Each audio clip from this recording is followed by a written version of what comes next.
پیسہ خیالات کو بدل دیتا ہے۔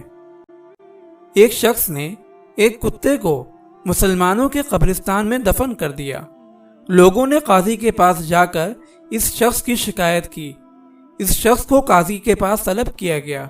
قاضی نے غضبناک ہو کر اس سے پوچھا، کیا تو نے ہی مسلمانوں کے قبرستان میں کتے کو دفن کیا تھا؟ اس شخص نے کہا، ہاں جی، کتے کی وصیت کو میں نے پورا کر دیا۔ قاضی نے کہا، تیرا ستیہ ناس ہو، کتے کو مسلمانوں کے قبرستان میں دفن کر کے پھر میرا مذاق بھی اڑا رہے ہو۔ اس شخص نے کہا، جلدی نہ کریں جناب، کتے نے تو قاضی کے لیے 1000 دینار کی بھی وصیت کی تھی۔ قاضی نے کہا، اللہ اس فقیر المثال کتے پر رحم فرمائے۔ قاضی کی بات سن کر لوگ حیران رہ گئے۔ قاضی نے کہا کہ تم حیران کیوں ہو رہے ہو؟